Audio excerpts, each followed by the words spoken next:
ओम शांति। तो आज 99th अव्यक्त मुरली हम रिवाइज करेंगे। इसका टाइटल है त्याग, तपस्या और सेवा की परिभाषा। ये तीनों शब्द वैसे तो हर एक ब्राह्मण के लिए इम्पोर्टेंट हैं, लेकिन अगर हम फिर भी अगर समय में वापस इतिहास में जाना चाहें और हम ये सोचें कि 1971 में कुमारों की भर्ती किस तरह होती होगी और बाबा ने उस भर्ती में की क्लास में आके क्या बताया, तो ये 19 अप्रैल की क्लास है 1971 की मुरली, जिसमें भट्टी की जब शुरुआत हुई तो बाबा आए, और इसके बाद जो दूसरी मुरली है 29 अप्रैल की, वो भट्टी के समापन के दिन की है। तो इससे हमें एक फेयरली आइडिया लगता है कि भट्टी करीब वो 10 दिन चली होगी, और ये कितने बड़े भाग्य की बात थी कि भट्टी का शुभारंभ और भट्टी का समापन बाप दादा की प्रेजेंस में ही हुआ। तो ऐसे भी दिन थे, तो उन्हीं दिनों को हम फिर से अपने मन में साकार करेंगे मुरली के थ्रू। ठीक है ना? तो इसमें मुख्य क्या क्या बातें बाबा ने बताई हैं, कुछ बातों पे हम ध्यान देते हैं। सबसे पहले बाबा ने कहा कि हर एक ब्रह्मा कुमार अपने आप को कहलाते हो और सभी जानते भी हैं कि ब्रह्मा कुमार हैं, बीके हैं, लेकिन जब यहाँ से मधुबन से वापस जाओ तो सभी ये कहें कि ये तपस्वी कुमार भी हैं। तो आज से हम सभी कुमार अपने मन में ये बात लेकर आ सकते हैं कि हम बीके के साथ साथ टीके भी हैं। तो बीके हैं और टीके हैं, और टीके समझेंगे तो टिके रहेंगे, ऐसा भी हम समझ सकते हैं। टीके माना तपस्वी कुमार। तो पहली बात यह है, और तपस्वी कुमार का क्या मीनिंग है वो बाबा ने इसमें आगे भी कई सारी बातें बताई हैं। उसमें 2-3 मुख्य बातें हैं। एक बात है तपस्या के लिए एक रस स्थिति के आसन पर विराजमान है, और दूसरा आत्मिक रूप से देखने का जो अभ्यास है, ये तपस्या बाबा ने तपस्या में इंक्लूड किया है, आत्म अभिमानी होने की तपस्या। तो ये बात हम अंडरलाइन कर सकते हैं। इसके बाद सेकंड इम्पॉर्टेंट बात है वो ये है कि हम समझते हैं कि अगर हम नॉलेजफुल हैं तो उसकी निशानी क्या है। तो बाबा ने बहुत सिंपल शब्दों में बताया है कि नॉलेजफुल की निशानी है पावरफुल एंड सक्सेसफुल। उनका एक एक शब्द पावरफुल होगा और उन शब्दों में सफलता समाई हुई होगी। तो पावरफुल भी होगा, और जो भी कार्य करेंगे, जो भी सेवा करेंगे, वो सक्सेसफुल होगी। तो सफलता के आधार से जान सकते हैं कि कितने नॉलेजफुल हैं, ये बाबा ने इसमें लाइन यूज़ की है। तो पहला फार्मूला हमारा है बी के इजिकल टू टी के, और सेकंड फार्मूला है के is equal to P plus S, यानी नॉलेजफुल है तो इसकी निशानी है पावरफुल एंड सक्सेसफुल। तीसरी बात बाबा ने कहा कि तपस्वी कुमार अर्थात ऐसा दिखाई दे, और तपस्वी कुमार तब दिखाई देंगे जब मनन और मगन अवस्था में होंगे।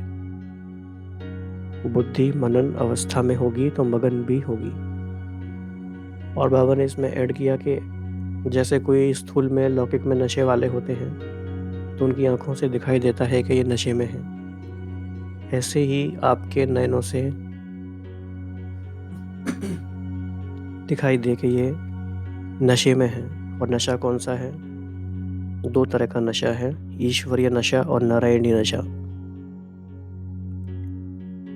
ईश्वरीय नशा और नारायणी नशा। जब ऐसा नशा, ऐसी स्थिति होगी तो बाबा ने फिर एक और बात बहुत अच्छी की कि जब कहीं भी किसी से मिलने जाते हैं तो अपना आई कार्ड या अपना विजिटिंग कार्ड देते हैं, अपना परिचय कार्ड देते हैं, दिखाते हैं। तो बाबा कह रहे हैं कि आपका चेहरा ही, आपकी स्थिति ही परिचय कार्ड हो, आपका विजिटिंग कार्ड ही आपका फेस है।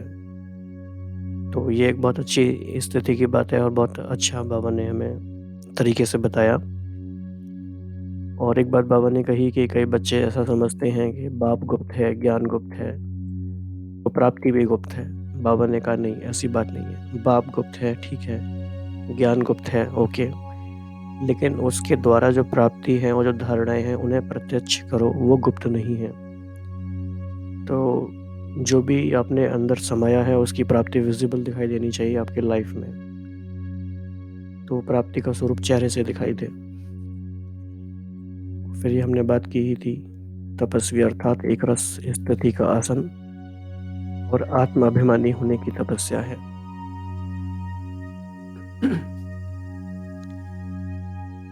तो ये कुछ बेसिक बातें हैं, इनके बाद थोड़ा डिटेल में हम देख लेते हैं। बाबा ने कहा कि इस भट्टी में सर्वगुणों की धारणा मूर्त बनने के लिए व संपूर्ण ज्ञान मूर्त बनने के लिए आए हो।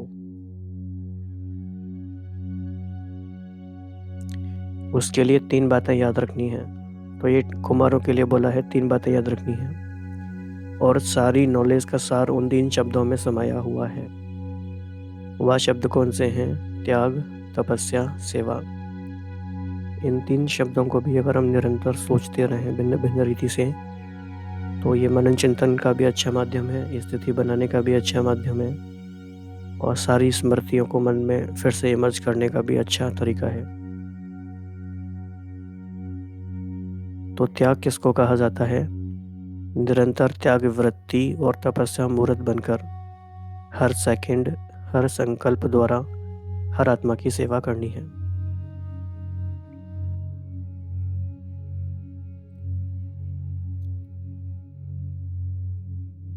बाबा ने कहा कि वैसे तो आप जानते हो, लेकिन अभी जानने और चलने में अंतर है। तो ये जो अंतर है, इसको मिटाने के लिए भट्टी में आए हो। आपके त्याग और तपस्या की शक्ति का आकर्षण दूर से ऐसा दिखाई दे जैसे स्थूल अग्नि व प्रकाश अथवा गर्मी दूर से ही दिखाई देती है व अनुभव होती है। ऐसे ही आपकी तपस्या और त्याग की झलक दूर से ही आकर्षण करे। ये लाइन सुनने में तो बहुत आसान है, हमने सुन ली, लेकिन बाबा ने जो कहा है ये कैसे होगा?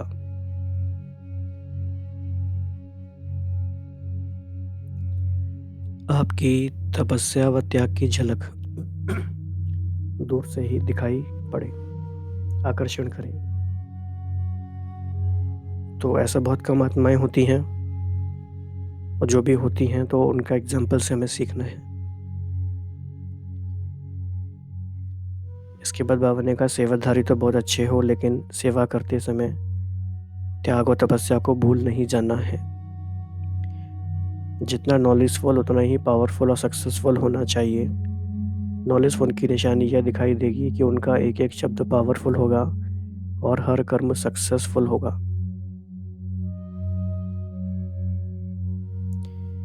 बाबा ने फिर कहा कि जबकि आजकल आत्माओं द्वारा जो अधूरी नॉलेज प्राप्त करते हैं, उन्हों को भी अल्पकाल के लिए सफलता की प्राप्ति का अनुभव होता है, तो संपूर्ण श्रेष्ठ नॉलेज की प्राप्ति प्रत्यक्ष प्राप्त होने का अनुभव भी अभी करना है। मीन्स दुनिया में भी लौकिक में है, चाहे वो रिलीजन के फील्ड में है, अल्पकाल की भी जिनको नॉलेज है वो भी, उनकी भी कितनी अथॉरिटी दुनिया में मानी जाती है। तो बाबा कह रहे हैं आपको तो संपूर्ण श्रेष्ठ नॉलेज की प्राप्ति हुई है, तो उसका अनुभव भी अभी ही करना है और ऐसे नहीं समझना है कि इस नॉलेज की प्राप्ति भविष्य में होनी है। तो भविष्य के आधार पे भी वर्तमान को इग्नोर करना ये भी सही बात नहीं है।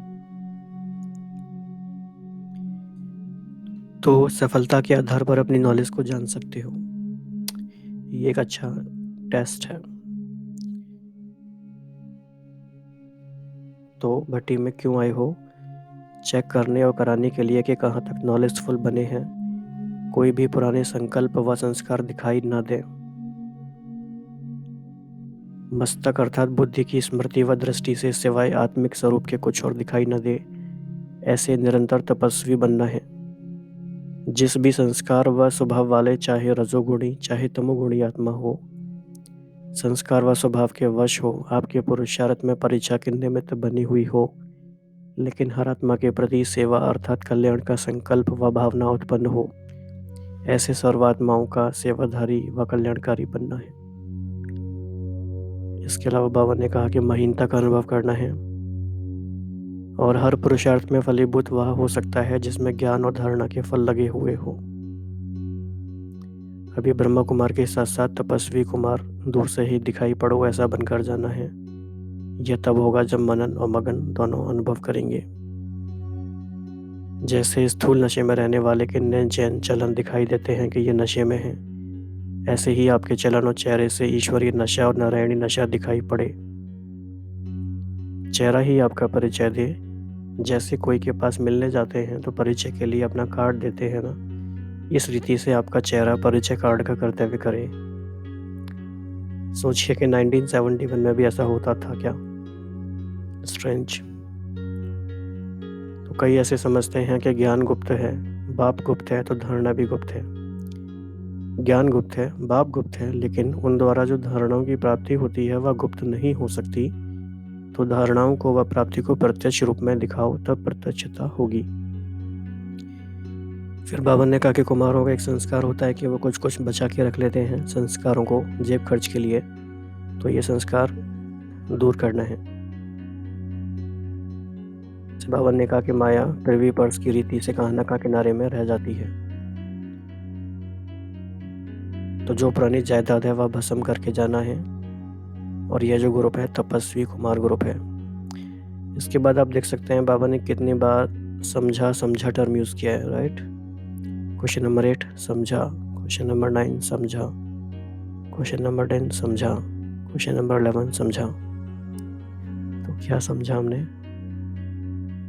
अच्छा, फिर बाबा ने कहा कि एक रसात्मा की स्थिति के आसन पर विराजमान रहो। आत्माभिमानी की तपस्या प्रत्यक्ष रूप में दिखाई दे। और इस समय कौन सा कर्तव्य चल रहा है? अब लाइट में तपस्या द्वारा अपने विकर्मों और हर आत्मा के तमोगुण और प्रकृति के तमोगुणी संस्कारों को भस्म करने का कर्तव्य चलना है। तो समझा कि कौन से कर्तव्य का भी समय है। तो ऐसे एक रस स्थिति के आसन पर स्थित हो तपस्वी रूप अपना प्रत्यक्ष दिखाओ। इसके लिए मुख्य स्लोगन कौन सा याद रखेंगे? सच्चाई और सफाई से सृष्टि के विकारों का सफाया करेंगे। लास्ट में अगेन क्वेश्चन नंबर 15 समझा। तो कितना हमने समझा, कितना हमने धारण किया, ये हमें अपने आप से पूछना है। इसके बाद जो मुरली पढ़ेंगे वो इसी भट्टी के समापन का है और उसका टाइटल है बेहद के पेपर में पास होने का साधन। That is also a very interesting Murli. तो इसके बाद हम उसका रिवीजन करेंगे जो कि हमारी 100th मुरली होगी। अच्छा, ओम शांति।